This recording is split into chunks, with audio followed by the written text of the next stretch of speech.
There is a story happening in a house on your street. You see the family at church, at the grocery store, at school pickup.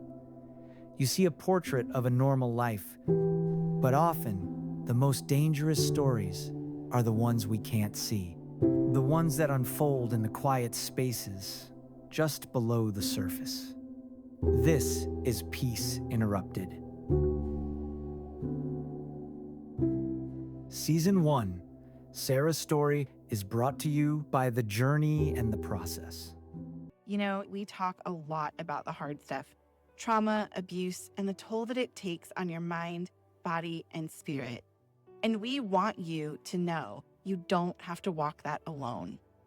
The Journey and the Process is a trauma-specialized counseling center committed to helping individuals heal from deep wounds through clinically excellent, biblically grounded care. With offices in North Carolina and Texas, telehealth services across 5 states, and biblical counseling available globally, our team of highly trained Christian therapists and certified biblical counselors integrate faith and whole person, evidence-based practices to address trauma at its root. We believe that healing is possible because Jesus still sets the captives free. If you're ready to take that next step toward peace, visit www.thejourneyandtheprocess.com. Trauma doesn't have to eat your lunch forever. There is hope, and we are here to help you find it. Welcome back, friends, to Peace Interrupted. We're excited to have you back with us once again as we look into the elements of Sarah's story. Today we have a good friend you can see not on the television, live and in person here in the studio, James Agee. James, welcome, and thank you for being part of Peace Interrupted. Well, thank you for having me. Sure. Would you fill us in a little bit on why you're here? I know why you're here, but our audience would like to know maybe a little bit about what you do and why you're involved in this topic. I was hired as a police officer for the city of St. Albans in Kanawha County in November of 1988. I worked there for nearly 28 years, retired in June of 2016. And during my time on the police department, it's a smaller agency, so we do a little bit of everything. And retired at the rank of captain, and have gone on to a retirement job post police life. Yeah.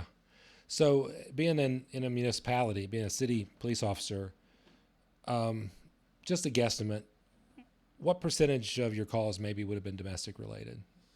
A fairly large portion.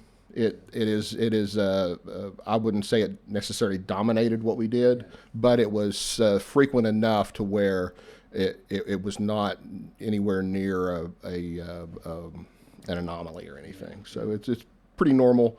Pretty normal type of call. Okay. Well, you've had a chance to listen to Sarah's story. Can you give us a little bit of feedback? How did we do in our presentation, and what were some thoughts about the story itself? I think it's pretty normal, I guess, for lack of a better term, in the type of dynamic that you'll see within many type of domestic violence incidents, where you have that long-term isolation, and both personally and financially, that will happen in these type of controlling relationships. And it's not just a little bit of control; it has to be complete, overarching control that a person has. Well, I'm excited to dive into it with you. I haven't got to talk shop on this side. Everything's been more therapeutic and church-based, so it's going to be nice to talk a little shop. Well, let's do a clip. I want to play a clip for you. This will be the 23:46 mark, Philip, and this is the police officer in our story. It looked like they were both involved, but nothing too serious. It appeared mutually combative. When you can't determine a predominant aggressor, you can't really make an arrest. We let them cool off and gave them a stern warning that if we had to come back, we'd likely be taking both of them to jail. So our officer in this clip uses phrases like mutually combative and predominant aggressor. Can you talk with us a little bit about that language? It's a little bit dated, but I continue to hear some of that even in my interaction with law enforcement today. I think that's probably comes from prosecutors or defense attorneys a lot of times. I think while you sometimes may arrest both parties at a domestic fight, in my experience, very isolated, I admit, but in my experience, those are very few, although it does happen. But those circumstances are generally also pretty obvious as well. Right. When you have severe injuries, right. And it's not a defensive type of injury; it is an offensive injury where a weapon is used. Someone is hit in the back of the head, someone is pushed downstairs, and that is a little bit different type of circumstances. We're talking about things like mutually combative. We're really, I'm assuming, as a law enforcement officer, you're engaged in safety, public safety.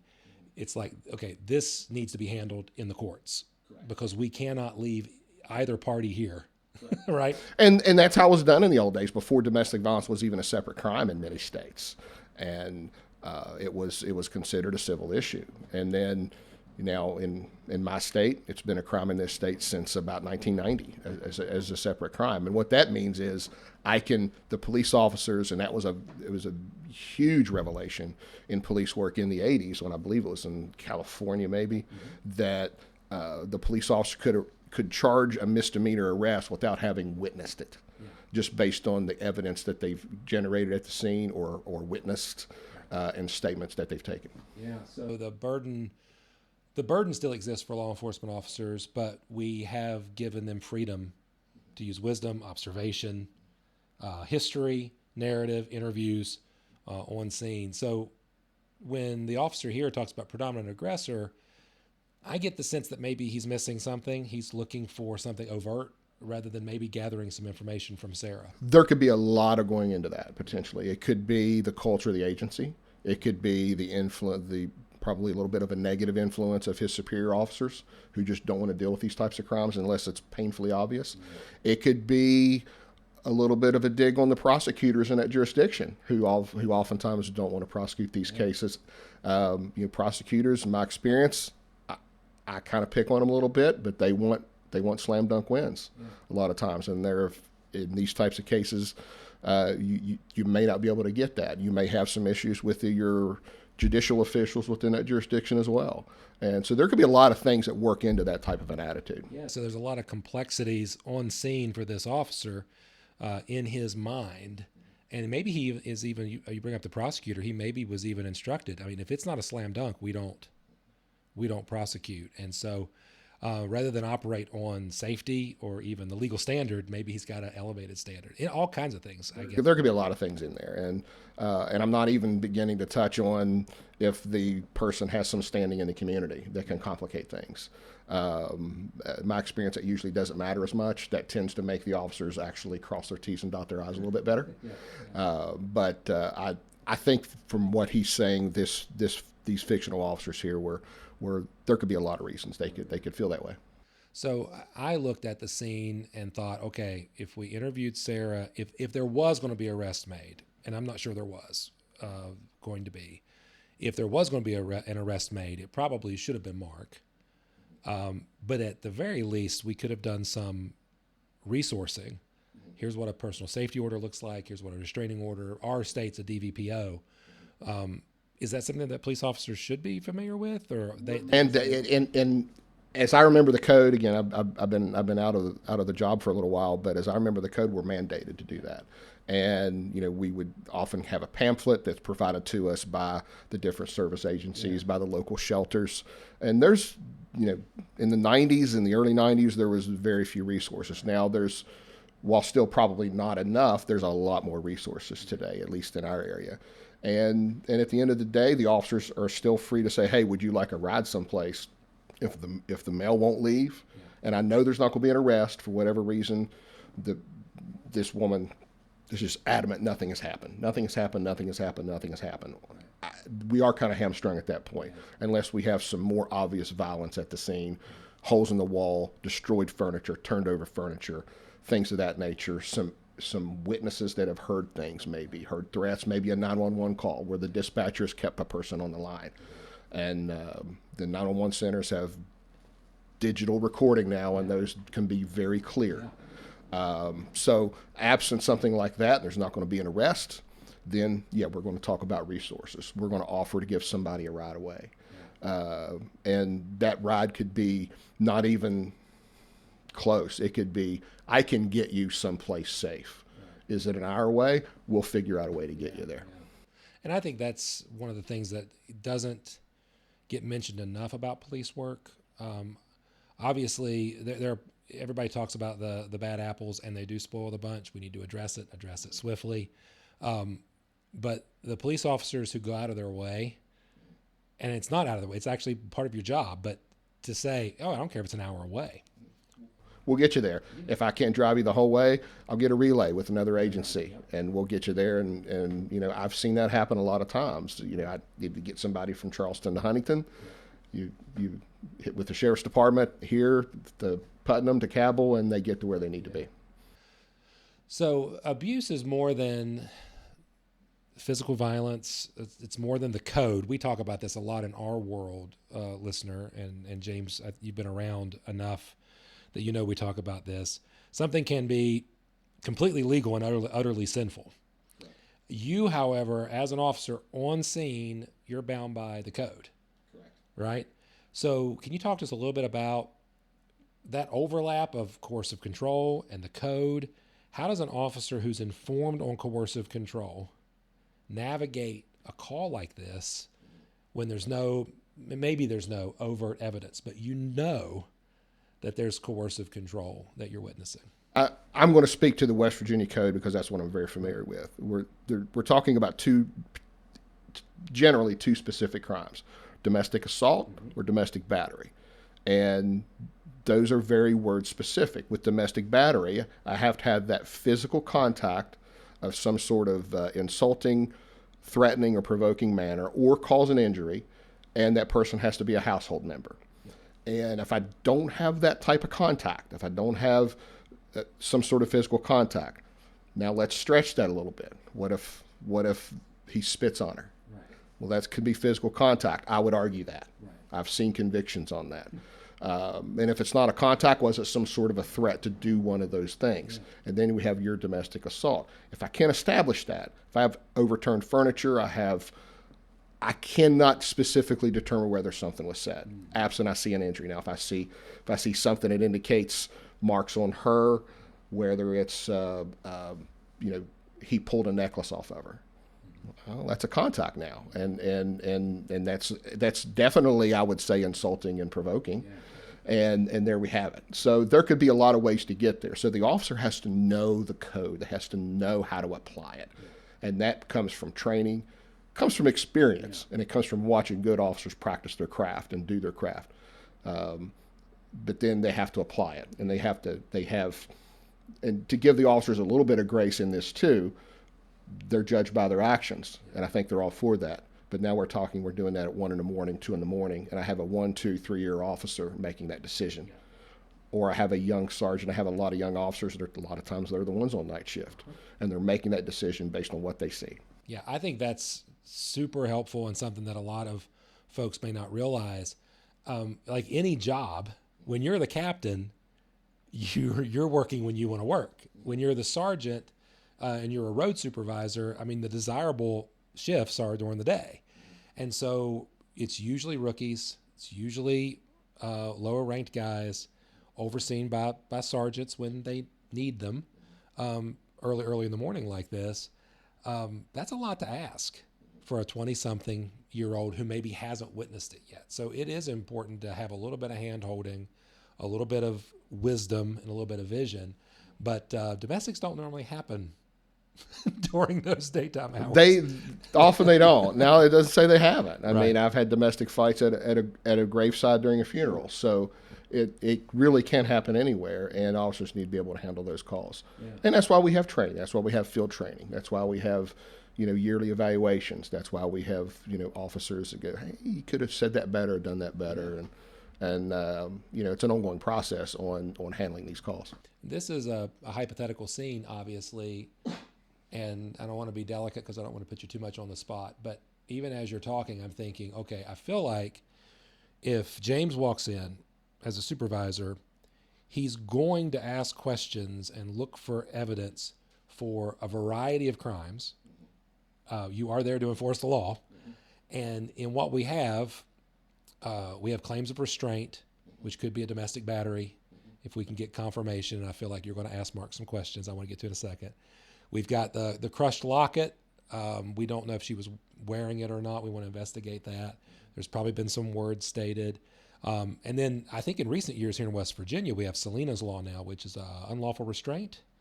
And he locked her in the bedroom. Is that something? Would you pursue all of those? Like, are you throwing everything on the wall? Yes, there is nothing that's off limits.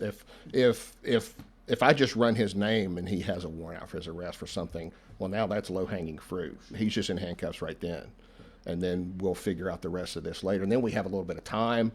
He's already in the back of a patrol car handcuffed, and now we have some time to really. She might feel a lot safer at that point, and she may, I hate to use the word calm down, but relax enough to where she can be more willing to disclose more. And that puts your items. Investigation kind of on third base rather than first base. It really does, and it's incumbent upon the officer to check all those things. Does it meet that code of battery? Is there something else going on? Was there that unlawful restraint? Was there a strangulation? Was there some other crime that has gone on? Again, it can run the gamut. So let's talk about strangulation for a minute. Now that you bring it up, it is in our world, and I'm assuming the training's similar in law enforcement, but I'll be interested to see what you say. In our world, strangulation is on our DLAG, right? It's on our dangerous and lethality assessment. It's one of the top things for a risk of homicide, and yet often there's no physical bruising immediately. It usually appears later, if at all. How has police training changed regarding that? Is that something that police officers are talking about regularly? Are they investigating strangulation? I know in West Virginia it's now a misdemeanor offense too, I believe. Yes. I've seen it charged a lot in my current job. Okay. I have seen it come across with a lot more of the type of things that I investigate in my current employment. So I know officers are looking for it a lot. It's a relatively new statute in West Virginia. The last maybe 3 or 4 years I was on the job, it was a newer statute.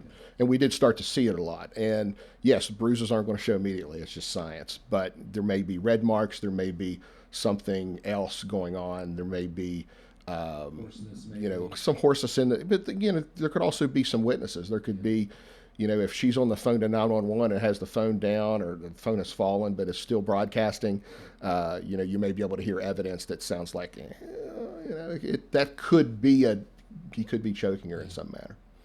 That's good. I appreciate that. Hey, let's talk a little bit about our sponsor, The Journey and the Process. Friends, you've been hearing me talk about these folks throughout the entire Peace Interrupted series. Sometimes things from our past don't stay there. Sometimes hurts linger. Wounds need more attention than we can offer. If you feel like your past experience or your current hurt is impacting you today, please know that healing is possible. Our sponsor, The Journey and the Process, specializes in helping people find freedom from the weight of trauma and difficult experience. They use a variety of methods, including EMDR, brain spotting, all kinds of pathways for healing, confidential sessions with licensed therapists and certified biblical counselors, coaching, support groups, and accountability groups. The Journey and the Process is one of our Men of Peace partners. So all kinds of resources. So if you're looking for help, for healing, for accountability, let me encourage you to visit thejourneyandtheprocess.com. That's thejourneyandtheprocess.com. Now, normally I turn to my guests and we talk about the journey and the process, but you haven't had any dealing with them, so let's just move on. I appreciate that. Hey, I want to play another clip for you, buddy. Philip, this will be this second clip, falling for the calm abuser. When we arrived, the husband met us at the door, invited us in. He said his wife had gotten hysterical over a disagreement, and he had hung up the phone to de-escalate. The female party was crying, but confirmed her husband's story. They admitted to arguing, but that Chloe overreacted. He did claim that she was screaming and hitting his chest. She added that he shoved her down after he grabbed her phone. So I think this is a classic dynamic, but I'll be interested to see if that's what happens on scene, because I talk to guys after the fact, and I do see this in police narratives. I do gather this data as I'm working with guys after the fact. She's hysterical. she's worked up, she's willing to accept some guilt, and he's calm, cool, and collected. Is that as common as I think it is? It can be. Yeah. Now, for the life of me, I don't know why an officer would not separate these two. Right. Now, was it one officer or was it two officers? Yeah. In this scene, it was two. If it was two officers, we were always taught, I'm a big officer safety belief in that, so I'm going to separate those two. I don't want to be out of sight necessarily, so I want to have one party facing me, and I have the other party facing my fellow officer, and I can see them both. Now, we may be in another room, but through a hallway, somebody may even be outside where I can see that.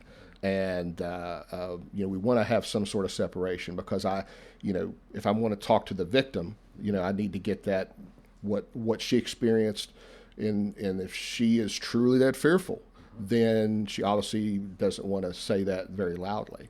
Now, she may want to say it loudly, and that's okay too. We'll deal with that. But that could be part of the dynamic with what's going on in a lot of calls. In this particular type of call, in this specific call, I'm going to want to separate those officers. And the fact that the person is calm, cool, and collective means nothing. That definitely means nothing. It could, two things are true at once. He could be very calm and cool for a lot of reasons. It's interesting. When I was trained in this as a tertiary exercise, right? Like we were supposed to understand basic defense of self versus self-defense and officer safety protocol. And this was one of the things we were trained on. Of course, here in Putnam County, we didn't always have two officers responding, especially rural calls. So that's a different dynamic. But that's what we were taught, that officers should be separating the parties, remain in eye contact, and then come back and, hey, what did you hear? Do a comparison and understand the dynamics a little better. And a reasonably intelligent person, I hate to be cynical if somebody doesn't see this, it's not hard to put the story together. Exactly. Especially if you're willing to ask good questions. And even a single officer response, can separate the parties. Can you sit there? And I will come in and speak to you here in a minute. I'm going to speak to this person here first. Mm-hmm. And I still want to like to keep them in a spot where I can see them both, maybe. Now, that's harder to do. What kind of residence are you in? Are you in a big house? Are you in a small trailer? So all these things can play into that. And the rural response is very difficult in the sense of, because it probably may not give you a chance to hear something as you're walking to the door.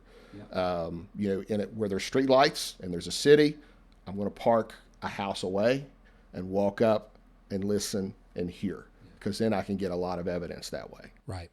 And of course, in some parts of our area here, I know for a fact, even here in this county, we still have some residences where we're doing creek crossings. They can hear you coming literally from a mile away. They really do. They hear you and see you, and you're coming up this long driveway. It's not a driveway, it's as much as it is a gravel road, and they see you coming. And that's a lot of this country too, when you think about it. There's a lot of rural areas.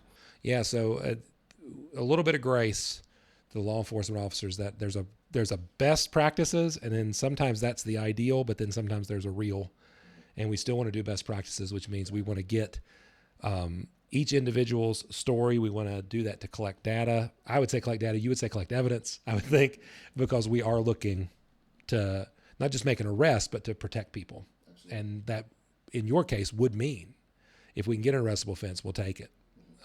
And separate them. And again, I can't emphasize enough that the person's emotional state is not indicative of guilt or innocence or being a victim or not, or being truthful or not. The one thing I learned very early on in my career was I cannot project what I think I would do into a situation or how I would react, because I just may not know, and I could react completely differently. One thing that a friend of mine, he was a guest on the podcast earlier, Brad Hambrick, said one time in an article, he said, for pastors, one of the mistakes we make is we think either what would it be like to be accused of abuse, or what would it be like to be a victim of abuse? And where our imagination takes us is where we fail. And what you're recommending, I think, is let's come in objective. Let's come in, let's look at what's happening. Let's understand the dynamics that are play. Who's most likely to have done what, get the information, and then act on the information. Let's look, let's listen, let's evaluate. Yeah, very good. Couple things, brother, and then we'll land the plane. Pastors like myself, we often hear that police told them that this is a civil matter. because there was no physical injury. I understand that, especially if they're resourcing them for a DVPO. Even if they perceive that there was a problem. Where's the line? Like, where do we go, okay, I can serve you through a civil order, or I can serve you through a criminal procedure. And as a law enforcement officer, do you always start criminally and work back, or is there a method to the madness? I would tend to start from whether or not I'm going to make an arrest based on what I've seen, what I've heard. Am I going to make an arrest? And some of this does, unfortunately, land on the shoulders of our victim a little bit. The victim, must indicate something. They can say something and indicate something else, and I'm okay with that. We've made plenty of arrests and gotten convictions on I hate to use the word non-compliant victim, but a victim who has not said anything that's happened, but the evidence is overwhelming that something has happened. So we can get arrests and can get convictions on that. But even if I don't have that, I still have, okay, here's your resources. Here's our resources. Maybe I'll give him a ride away, especially if there's alcohol use. I don't want it coming up again. Maybe he'll agree to take a ride someplace, and we'll get him someplace. Sometimes a little further away, if that's possible. But at the end of that, then there's always, here's the other option of a protective order. If you have gathered things together, do you have money? Do you have clothes packed? Do you have a place to go? Do you have a plan? Here's a protective order that can be the first step in that plan. If you don't want us to take action today, you're not saying that there's anything we can do for you right now. Okay, I worry about you. I think this could end up badly if you're guessing wrong, and sometimes I'll do that. I've even tried to get them to say something by saying, listen, do you have kids? And if they have kids, I say, do you want your child to be in this situation where an adult? Because they're either going to be a victim or a perpetrator based on the statistics. Yeah. So you're not above, I don't want to use the word manipulating, but you're not above laying it all out there. I'm not above that. This is my legitimate fear. That is my fear. Yeah. And in the 90s in Kanawha County, which is our home county here, we're in Putnam, but the county next door of the capital city of Charleston, 60% of the murders in one specific year was domestic violence related. Oh, absolutely, yeah. That's a large portion, and that's a fearful thing. But I think we need to address that, and if I can prevent that by, hey, let's get you guys separated, let's get you two separated. And if it's a couple that don't have any kids, maybe they're not even married. Yeah. Well, that separation is easy in my book. Yeah. And again, simple, maybe not easy was a wrong term. Right. Simple. It's you don't have any property to divide. You don't have any. You just go. Yeah. Where can you go? I can get you there. Yeah. I'll figure out a way to try to get you there. I do really appreciate you laying out the expectation that, okay, I will go the extra mile to get separation. I will have my officers advocate. We're going to resource people. We are going to offer the DVPO, which in our county, in our area, should be a relatively easy manner if you can get in front of the magistrate to get that emergency order of protection. And now you've got that buffer, at least for a week, before the family judge can hear it. So I really appreciate that. I want to talk one more thing about advocacy that I have heard you talk about in the past, and that's writing reports. I know for me as an educator, when I had an officer who wrote detailed narratives, it was tremendous in our intervention. If I had something I couldn't read or couldn't understand, or I only had the code, 60 whatever ... that means nothing to me. But a detailed narrative, a really good report, I could do an entire intervention off of the one instance. And I maybe done your job for you a little bit. But can you talk to us a little bit about the importance of good report writing for officers, and can report writing be advocacy for victims of crimes? 100%. When you're documenting what people said to you or in your presence, that is powerful. If I have the person in handcuffs and I have made an arrest and I'm walking out and he turns around and says, see what you did? This is your fault. Right. I'm going to write that down. And it may not be in my criminal complaint, Right. but it'll be in my report, Sure. which is a separate thing. We say police reports. Those are different things to different people. There's an internal police report that the officers use to testify later in court, and then there's a criminal complaint that goes to the judge, magistrate, whatever they're called, justice of the peace, whatever the jurisdiction, to do the charge. It's a charging document, basically, to make the arrest. But that internal report can often have more information. Now, here's a thing that's different nowadays that was a lot different from 30 years ago when I was starting, is body-worn cameras. Sure. And not only do we have a 911 call that may hear something, or ear witnesses, or people in the house, a child, an in-law of some sort, or a neighbor, if it's an apartment building especially, now have that body-worn camera.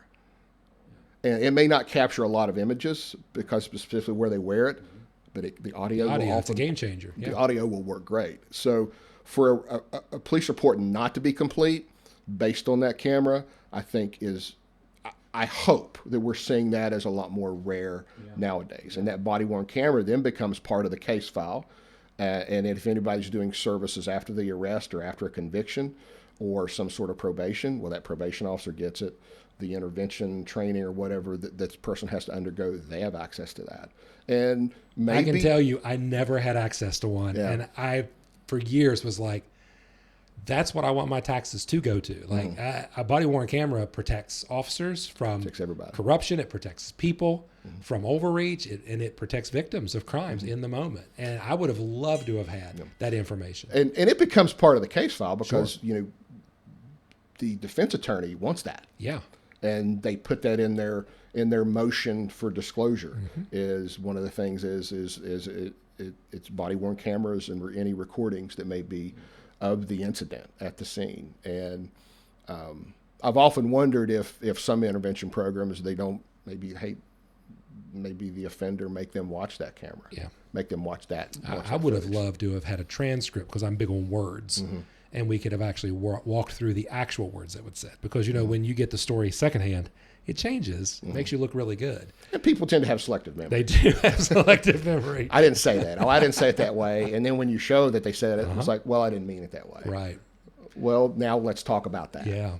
Yeah. And imagine the heart change and the wiggle room just goes out the window. So I do really appreciate that. And I appreciate your passion for writing good reports because I think it protects victims of crime. I know it does, especially if you're called to testify months or years later and you have to refresh your memory. And now you're back, not just defending her rights in the moment.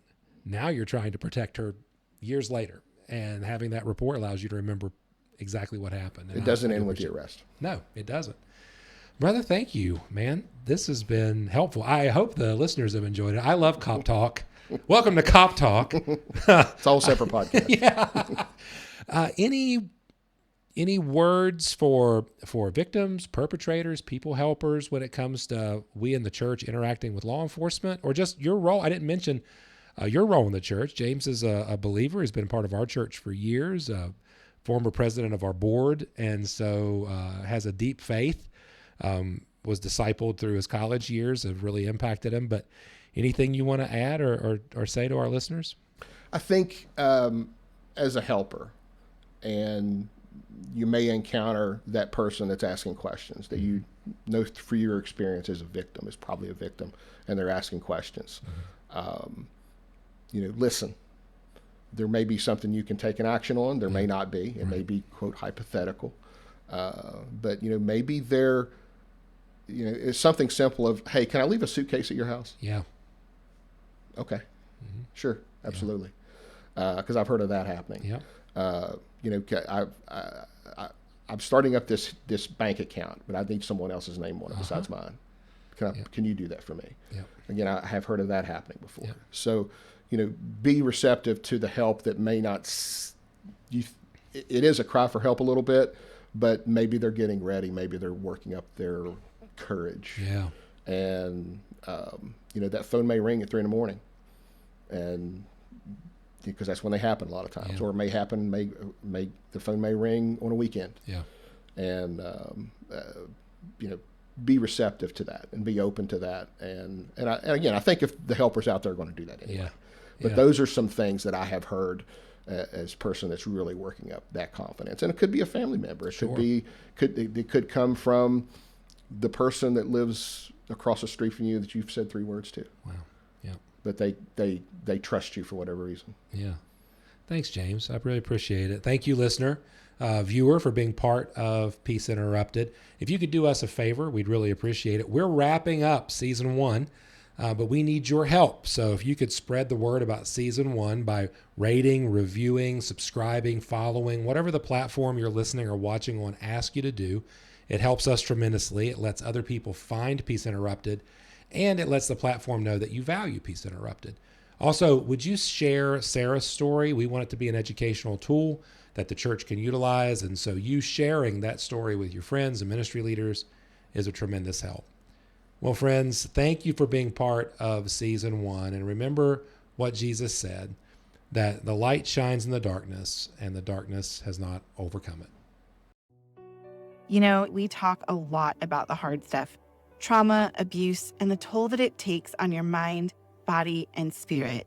And we want you to know you don't have to walk that alone. The Journey in the Process is a trauma-specialized counseling center committed to helping individuals heal from deep wounds through clinically excellent, biblically grounded care. With offices in North Carolina and Texas, telehealth services across 5 states, and biblical counseling available globally, our team of highly trained Christian therapists and certified biblical counselors integrate faith and whole person, evidence-based practices to address trauma at its root. We believe that healing is possible because Jesus still sets the captives free. If you're ready to take that next step toward peace, visit www.thejourneyandtheprocess.com. Trauma doesn't have to eat your lunch forever. There is hope, and we are here to help you find it.